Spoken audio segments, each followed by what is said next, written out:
پر انسانوں کے لیے وہ ہمیشہ جانوروں کی شکل کو خود کی صورت کے طور پر انسانوں کی تذلیل کرنے کے لیے پیش کرتا ہے، جیسے اس کی ایک صورت بیفومیٹ کی بھی ہے۔ آپ سبھی لوگ یقیناً اس مجسمے کی صورت سے تو واقف ہوں گے، جس کی شکل بکرے جیسی اور اس کا جسم مرد اور عورت دونوں کے جیسا ہوتا ہے، اور اس کے اندر بھی وہی چیز کامن ہے، یعنی اللہ کی تخلیق کو، انسان کے پرفیکٹ جسم کو جانوروں کی شیپ سے بدل دینا اور اس کی توہین کر کے اس انسانی جسم پر بکرے کا سر لگا کر اس کو ان کا خدا بنا دینا۔ اب ویسے تو بال اور مولاک کی تاریخ تقریباً 4000 سال پرانی ہے، لیکن اگر بیفومیٹ کی بات کریں تو اس کا پرانا ترین مجسمہ 11ویں صدی کے اندر صلیبی جنگوں کے دوران ملا تھا، اور سکولرز کے مطابق یہ دراصل پیغمبر اسلام محمد رسول اللہ صلی اللہ علیہ وسلم کے نام کا ایک بگاڑا ہوا اولڈ فرینچ تلفظ تھا، یعنی پرانی فرانسیسی زبان کے اندر اور لاطینی رائٹنگز کے اندر آپ صلی اللہ علیہ وسلم کے نام کو محمد یعنی محمد یا محمد کے طور پر لکھا جاتا تھا۔ 13ویں صدی کے فرانسیسی ادب جیسا کہ الیگزینڈر ڈی پونٹ کی 1258 کی نظم جس کا نام تھا رومے محمد، اور اس کے علاوہ 1264 کے مسیح، اسی بگڑے ہوئے نام کا استعمال کیا گیا ہے جو کہ تاریخی طور پر ثبوت کے طور پر موجود ہے۔ اس کے علاوہ مصر کی جامعۃ الزہرا کی ریسرچ کے مطابق یہ بگڑا ہوا تلفظ مڈل ایجز یعنی 5th سینچری سے لے کر 15 سینچری کے اندر کرسچنز کے مسلمانوں کے خلاف تعصب یا نفرت کا نتیجہ تھا، اور شیطان نے اسی نفرت اور حسد کا فائدہ اٹھا کر ان لوگوں کو اپنی عبادت پر لگا دیا۔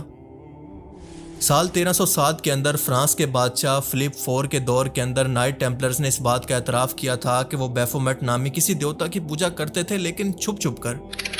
اس ٹائم کے اندر اس کی شکل تھوڑی سی ڈیفرنٹ تھی، لیکن آج کی جو ماڈرن شکل ہم دیکھتے ہیں وہ دراصل 1854 کے اندر پہلی بار منظر عام پر آئی تھی۔ مطلب آج جو گوٹ ہیڈڈ یا پھر بکرے کے سر والی تصویر ہم دیکھتے ہیں وہ دراصل 19ویں صدی کے فرانسیسی جادوگر ایلیفس لیوی نے اپنی کتاب کے اندر پیش کی تھی، اور جادوگر کے ٹائٹل سے آپ خود ہی سمجھ گئے ہوں گے کہ شیطان نے اس کو یہ سب کرنے کے لیے انسٹرکشن دی تھی کہ اس طرح کا میرا مجسمہ بناؤ۔ لیکن اگر بال اور مولاک کی تاریخ کی بات کریں تو یہ 4000 سال سے بھی زیادہ پرانی ہے، یعنی عراق کی سب سے قدیم سویلائزیشن سے بھی زیادہ پرانی۔ لیکن اب یہاں پر ایک انتہائی اہم بات کلیئر کر لیں کہ بال کا مطلب کوئی خدا کا نام نہیں ہے، کوئی دیوتا کا نام نہیں ہے، بلکہ یہ ایک لقب ہے۔ خود بال کا مطلب یہ ہوتا ہے کہ خدا، اسی لیے تاریخ کے اندر مختلف علاقوں کے اندر مختلف قسم کے بال پائے جاتے تھے، جیسا کہ بال ہیڈڈ، بال ہامون، بال پیور وغیرہ، اور ان کو لبنان، شام، فلسطین کے علاقوں کے اندر خاص طور پر پوجا جاتا تھا۔ حضرت الیاس علیہ السلام کی قوم بھی اسی بال کو پوجتی تھی، جو کہ بنی اسرائیل کی نسل سے تھے، یعنی حضرت موسیٰ علیہ السلام کے بھائی ہارون کی نسل سے۔ اور اللہ تعالیٰ خاص طور پر اس بال خدا کا ذکر کرتے ہوئے کہتا ہے کہ تم بہترین خدا اللہ کو چھوڑ کر اس بال کو پوجتے ہو۔ جبکہ مولوک بھی بالکل سیم ہی مجسمہ تھا، یعنی تاریخی روایات کے مطابق یہ ایک دھاتی مجسمہ بنایا جاتا تھا اور اس کا سر بیل کے جیسا ہوتا تھا، اس کے ہاتھ آگ کے اوپر ہوتے تھے اور اس کے نیچے آگ جلا کر بچوں کو اس کے ہاتھ کے اندر رکھ کر قربانی دی جاتی تھی۔ مطلب یہ دونوں ایک ہی تھے، بس ایک جیسی ملتی جلتی دو شیپس تھیں۔ جی ناظرین، آپ نے ویڈیو دیکھی، بہت اچھی معلومات ہے، انہوں نے بہت اچھی ریسرچ کی ہے۔ باقی شیطان انسان کا کھلا دشمن ہے، وہ شروع ہی سے انسان کو فریب دیتا چلا آیا ہے، وہ چاہتا ہی نہیں کہ ہم اللہ کے قریب جائیں، بس اللہ ہمیں نیک ہدایت دے اور ہمیں گناہوں سے بچائے۔ چل کے دیکھتے ہیں مزید، پھر اس پہ بات کریں۔ آپ سب لوگوں کو یاد ہوگا کہ جیفری ایپسٹین کے ایک بینک اکاؤنٹ کا نام بھی بال تھا، جو کہ اس کی ای میلز کے اندر واضح طور پر پڑھا جا سکتا ہے، اور اس کا بنایا گیا یہ مندر اس بات کا ثبوت ہے کہ یہ لوگ آج بھی چھپ چھپ کر اسی بال کو پوجتے ہیں، اور وجہ بالکل سیم ہے جو کہ بنی اسرائیل کو دی گئی تھی کہ شیطان خود قبالہ جادو کے ذریعے ان لوگوں کی بچوں کی قربانی کے ذریعے سے راضی ہو کر اور ہر طرح کی مذہبی توہین سے راضی ہو کر ان لوگوں کو انسانی نیچر کو سمجھ کر ان کو بہکانے اور کنٹرول کرنے کا اپنا تجربہ ان سے شیئر کر کے ان کی مدد کرتا ہے۔ کبھی تو ان لوگوں سے انسانی شکل کے اندر آ کر بات کرتا ہے، تو کبھی ان مجسموں کے ذریعے۔ آپ ذرا غور کریں کہ چھت کے کونوں پر 3 گولڈن مجسمے بنائے گئے ہیں جو کہ اسی سٹینک ریچول کو ریپرزینٹ کرتے ہیں۔ ان تینوں میں سے 2 گولڈن پرندے دکھائے گئے ہیں، جن میں سے ایک تو شکاری سمجھا جاتا ہے جبکہ دوسرے کو مردار خور یعنی گوشت کھانے والا کہتے ہیں، اور یہ دونوں بعض اوقات اپنی ہی نسل کو کھانے والے سمجھے جاتے ہیں، جس کا صاف مطلب یہ ہے کہ یہ لوگ شیطان کے ذریعے اپنی ہی نسل کو کھانے کا منصوبہ بناتے ہیں۔ اور اس کے بعد تیسرا مجسمہ ہے یونانی دیوتا پوسیڈن کا، جو کہ بہت ہی امپورٹنٹ ہے، جس کو سمندر کا دیوتا مانا جاتا تھا، یعنی سمندر کا خدا۔ اور آپ سب لوگ اچھی طرح سے جانتے ہیں کہ شیطان کے بارے میں کہا جاتا ہے کہ وہ اپنا تخت سمندر پر لگاتا ہے، یعنی عام الفاظ کے اندر وہ سمندر پر راج کرتا ہے۔ سیم ٹو سیم یہ دونوں وہی چیزیں ہیں جو کہ ایبسٹریکٹ معنوں کے اندر ایک دوسرے کو ریپرزینٹ کر رہی ہیں۔ دیکھیں، شیطانی قوتیں نئی تخلیق نہیں کر سکتی بلکہ موجودہ چیزوں کو بگاڑ کر پیش کرتی ہیں، اور ایپسٹین نے ہر علامت کسی مقصد کے تحت ہی بنا رکھی تھی۔ بتایا جاتا ہے کہ اس مندر کی انویسٹیگیشن کے دوران یہاں پر ایسا کچھ نہیں ملا، پر حقیقت یہ ہے کہ ملا تو بہت کچھ تھا لیکن دکھایا کچھ نہیں گیا۔ مطلب آپ کو وہی کچھ دکھایا گیا ہے جو کہ آپ کو دکھانا ضروری سمجھتے ہیں، کیونکہ یہ لوگ آپ کو بھیڑ بکریوں سے زیادہ کچھ نہیں سمجھتے۔ پر اصل حقیقت یہ ہے کہ اس مندر کے اندر ہر وہ سٹینک ریچول کی سہولتیں، دیواروں پر خوفناک قسم کی پینٹنگز اور ایک پیانو بھی موجود تھا۔ اس کا فرش بھی بالکل چیس کے ڈبوں کی طرح تھا جو کہ سٹینک ریچول کے اندر خاص طور پر استعمال ہوتا ہے۔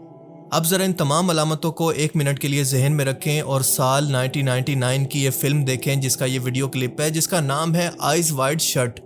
اور اس فلم کے اس کلپ کو دیکھ کر بتائیں کہ کیا آپ کو اس کے انوائرمنٹ کے اندر یا پھر ریچول کے اندر کوئی سملیرٹی محسوس ہوتی ہے کہ نہیں۔ اب ظاہر سی بات ہے کہ یہ تمام سامان کو، ریچول کی ہر چیز کو تو ہٹا سکتے ہیں لیکن فلم کو تو نہیں ہٹا سکتے۔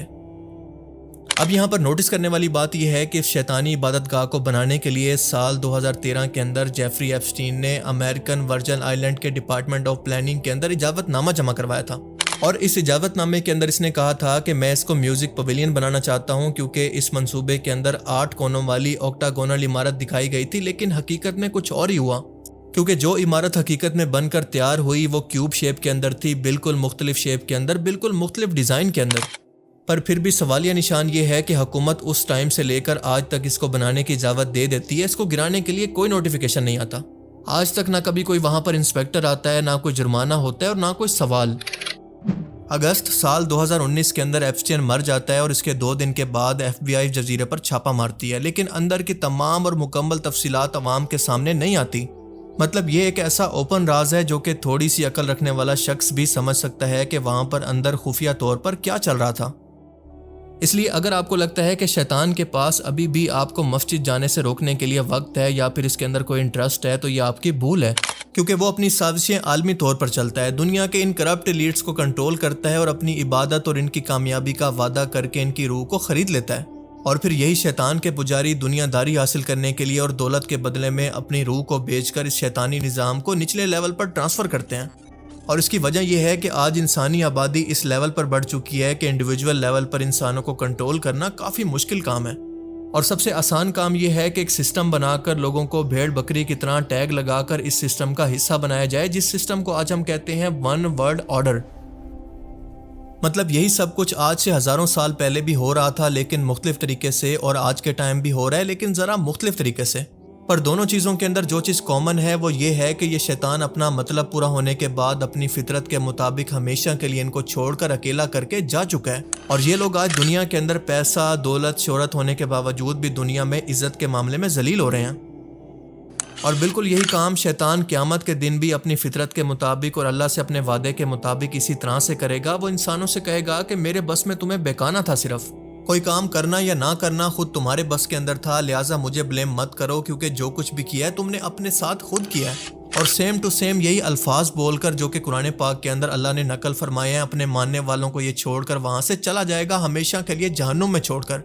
اور اسی لیے کہتے ہیں کہ شیطان کے ماننے والے لوگوں کے لیے یہ دنیا جنت ہے، جبکہ اللہ کے ماننے والوں کے لیے آزمائش کی جگہ۔ اللہ تعالیٰ سے دعا ہے کہ وہ ہم سب کو سمجھنے کی اور نیک عمل کرنے کی توفیق عطا فرمائے، آمین۔ جی ناظرین، آپ کو ہماری ویڈیو کیسی لگی؟ امید ہے اچھی لگی ہوگی، تو اسے لائک اور شیئر ضرور کر دیجیے گا، اور اگر ابھی تک آپ نے ہمارے چینل کو سبسکرائب نہیں کیا تو فوراً سبسکرائب کر لیجیے، تاکہ ہم مزید اچھی ریئیکٹ ویڈیو کے ساتھ آپ کے سامنے آ سکیں۔ ملتے ہیں نیکسٹ ویڈیو میں۔ پر جانے سے پہلے ایک بات کہ ہمارے چینل کو سبسکرائب ضرور کریں اور ہمیں کمنٹس کر کے بتائیں کہ ہم نیکسٹ ویڈیو کس پہ ریئیکٹ کریں۔ تو ملتے ہیں نیکسٹ ویڈیو میں۔ اللہ حافظ۔